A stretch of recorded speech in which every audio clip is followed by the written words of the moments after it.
ये ज्योग्राफी का 8वां चैप्टर का ऑब्जेक्टिव है परिवहन एवं संचार। परिवहन एवं संचार। सोचिए आपको ज्योग्राफी में 8 चैप्टर खत्म हुआ है, समझ में आ गया। आज हम इसका ऑब्जेक्टिव को हम डील कर देते हैं, ठीक न। चैप्टर में थोड़ा बहुत बड़ा है। अब आइएगा तो देखिए परिवहन एवं संचार, परिवहन एवं संचार चैप्टर का है। तो देखिए परिवहन हम सबसे पहले जानते हैं कि कितने प्रकार के होते हैं। परिवहन बेटा 3 प्रकार के होता है। पहला कौन सा परिवहन होता है? स्थल परिवहन। कौन सा परिवहन? दूसरा होता है बेटा जल परिवहन, जल परिवहन।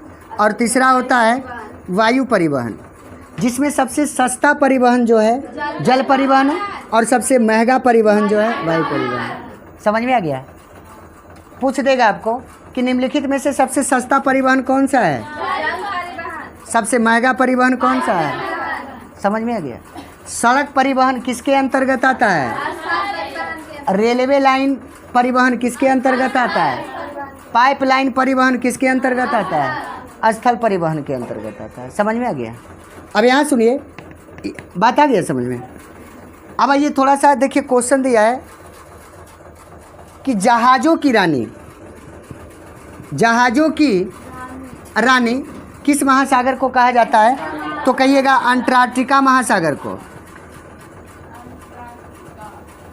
टीका महासागर को किस महासागर को कहा जाता है?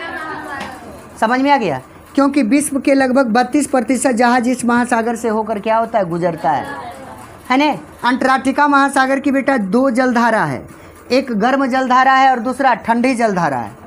गर्म जलधारा को हम बोलते हैं गाल्फ स्ट्रीम। क्या बोलते हैं? गाल्फ स्ट्रीम। और ठंडी जलधारा को हम कहते हैं लैब्राडोर। क्या कहते हैं?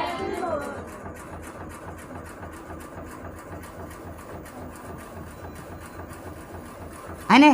अंटार्कटिका महासागर, जहाज़ों की रानी किस महासागर को कहा जाता है? समझ में आ गया? अंटार्कटिका महासागर पूरे विश्व के 32% जहाज इस महासागर से होकर गुजरता है। अंटार्कटिका महासागर की 2 जलधाराएं हैं। जो जलधाराएं ध्रुव की ओर बहती है वो गर्म होती है, तो गर्म जलधारा को हम गाल्फ स्ट्रीम कहते हैं। कौन सा स्ट्रीम कहते हैं? और ठंडी जलधारा हो गई लैब्राडोर। कौन हो गया? जो ध्रुव के विपरीत दिशा में बहता है उसे हम कौन सा जलधारा कहते हैं? लैब्राडोर। और यही महासागर है जिसमें टाइटैनिक जहाज डूब गया था, क्योंकि जहाज चलाने वाला जो कैप्टन था ना, उसमें नाचने वाली महिला से प्यार हो गया, है ना।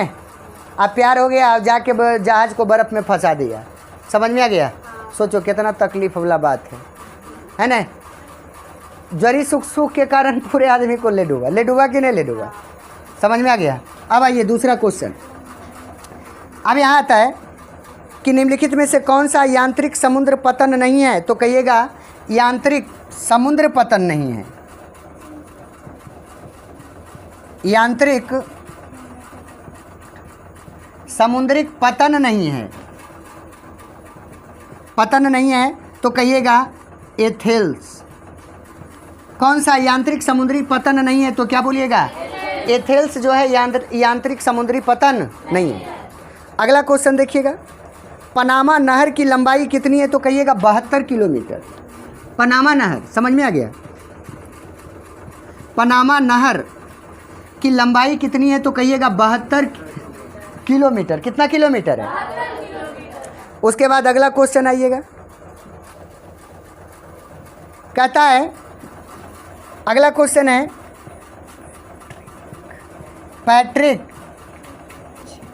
ग्रिडिज का संबंध किससे है? तो कहिएगा स्नानागार से। किससे है? किससे है बेटा? स्नानागार से। स्नानागार से, है ना। पैट्रिक ग्रिडिज का संबंध किससे है? स्नानागार से। समझ में आ गया? उसके बाद निम्नलिखित देशों में से गिरमिटिया श्रमिक ले जाए जाते थे। कौन से देश में? तो कहिएगा, देखिए इसमें 3-4 देश शामिल हैं। कौन सा? श्रमिक मतलब होता है लेबर। श्रमिक मतलब लेबर। किस श्रमिक को ले जाता था बेटा? तो कहिएगा गिरमिटिया। गिरमिटिया श्रमिक को किस देश से ले जाया जाता था? तो इसमें आ जाइए, पहला देश था सूरीनाम, यहाँ से भी ले जाता था। दूसरा था बेटा फिजी, एक देश था। यहाँ से भी इसको ले जाता था। तीसरा था, कौन था तो कहिएगा मॉरिशस। कौन था?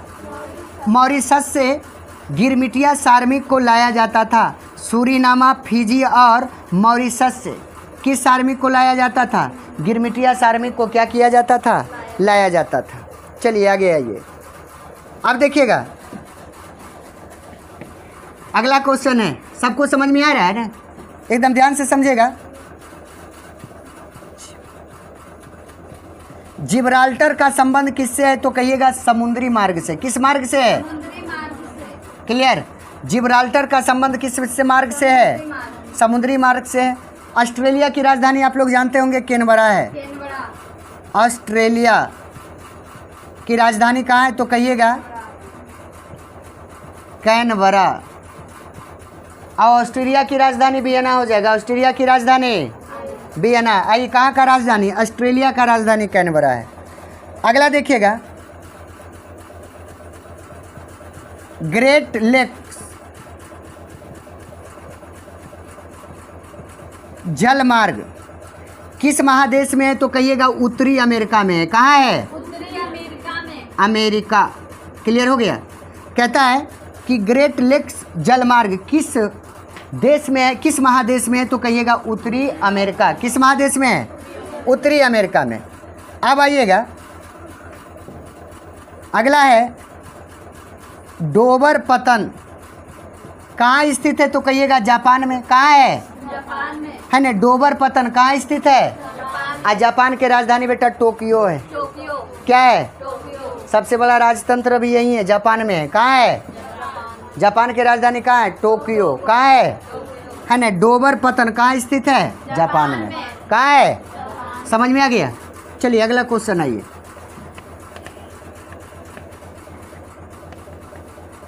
अगला है ओक्लाहोमा किस देश में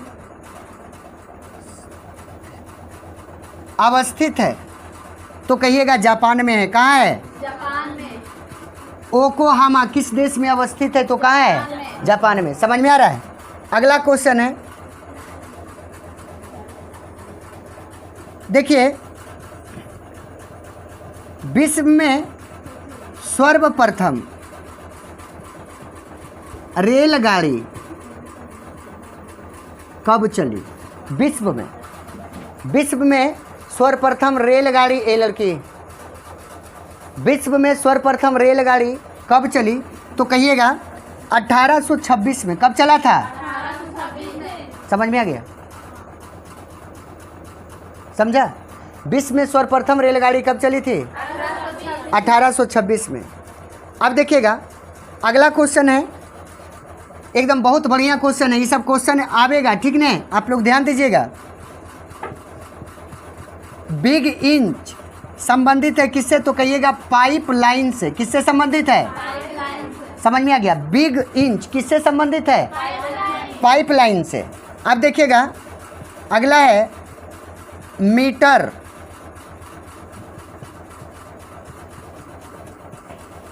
गेज लाइन की चौड़ाई, मीटर गेज लाइन की चौड़ाई, मीटर गेज लाइन की चौड़ाई कितना होता है बताइए? मीटर गेज लाइन की चौड़ाई, रेलवे लाइन की चौड़ाई कितना होता है? कितना होता है?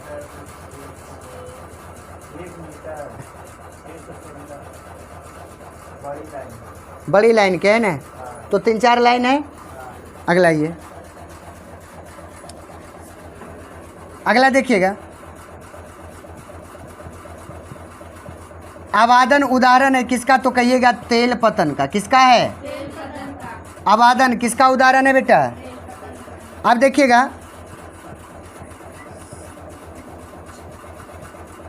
परिसंरचना की धमनियाँ संबंधित है किससे?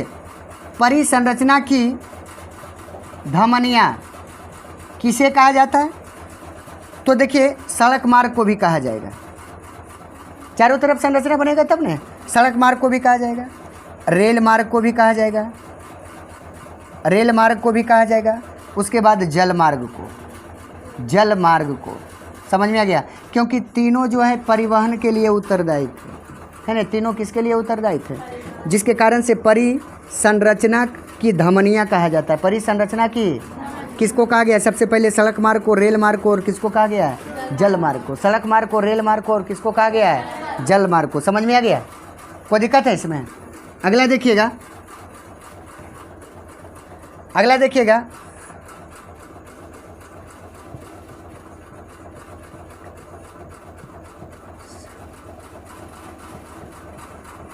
अर्जेंटीना से यूरोप का व्यापार किस मार्ग से होता है? तो कहिएगा दक्षिणी अंटार्कटिका मार्ग से। अर्जेंटीना से यूरोप का व्यापार किस मार्ग से होता है? तो कहिएगा दक्षिणी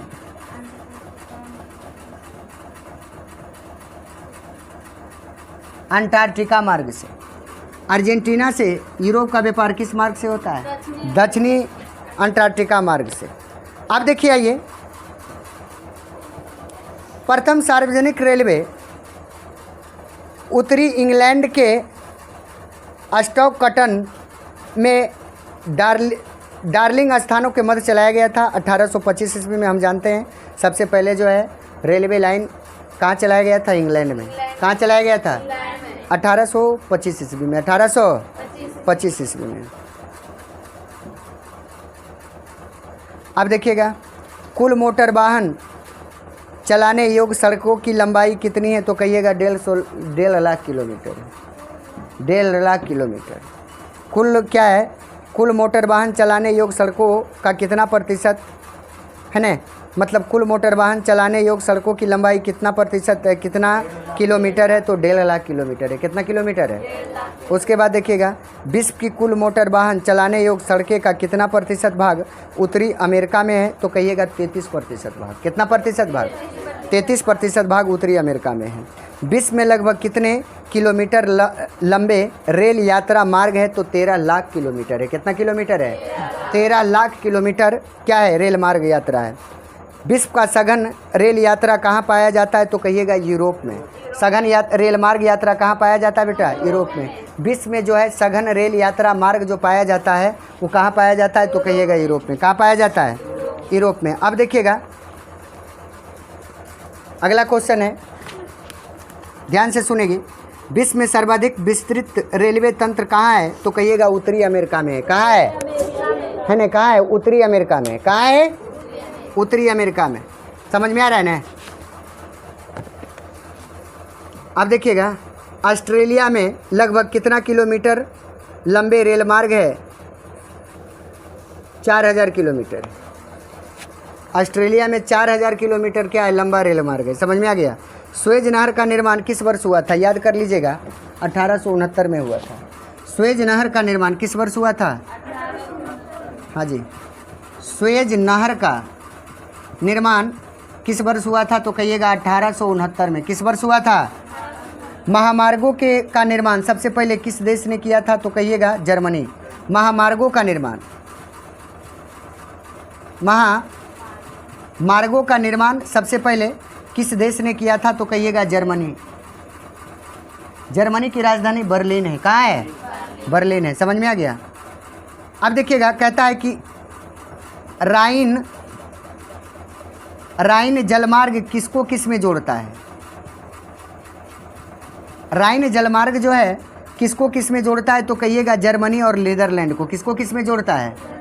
जर्मनी और नीदरलैंड को। किसको किस में जोड़ता है बेटा? जर्मनी और राइन जलमार्ग जो है जर्मनी और नीदरलैंड को आपस में क्या करता है? जोड़ता है। अब देखिएगा, कहता है कि निम्नलिखित में कौन परिवहन सघन नहीं है? तो याद करिएगा उपग्रह। कौन सा परिवहन है न? कौन सा परिवहन सघन नहीं है? तो याद कर लीजिएगा बेटा उपग्रह। कौन सा परिवहन सघन नहीं है? उपग्रह। समझ में आ गया? समझ में आ रहा है रे? स्वेज नहर कब बना था? सबसे पहले महामार्ग कौन सा देश बनाया था?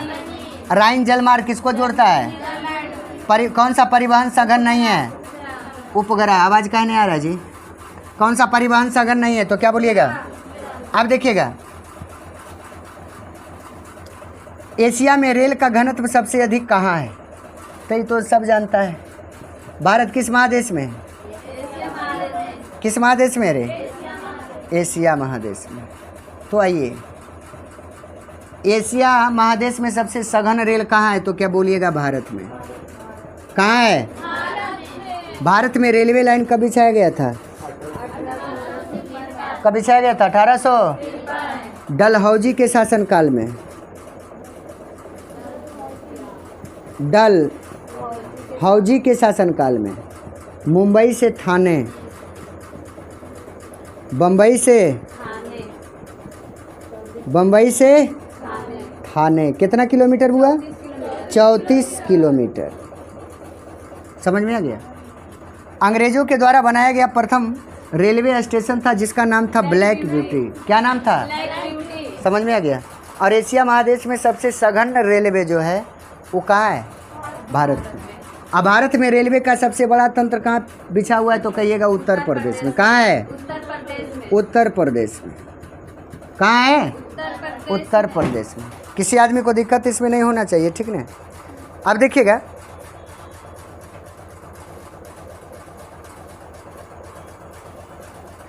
देखिएगा, पेरिस और लंदन को जोड़ने वाली सुरंग को हम क्या कहते हैं तो कहिएगा? Channel tunnel. क्या कहते हैं? पेरिस और लंदन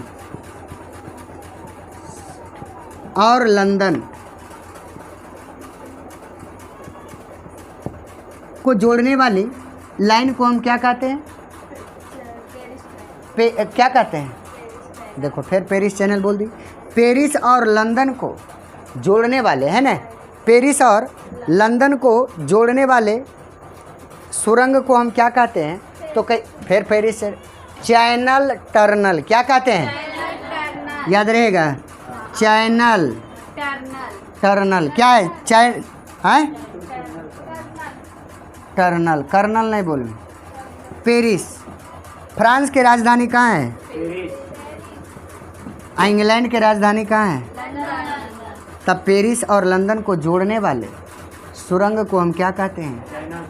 चैनल टनल। क्या कहते हैं? Channel tunnel. सबको समझ में आ रहा है? अगला क्वेश्चन है, नागासाकी किसका उदाहरण है तो कहिएगा? मत्स्य पालन का। साला इस पर बम गिरा दिया, मछली पारे लगा। समझ में आ गया? नागासाकी।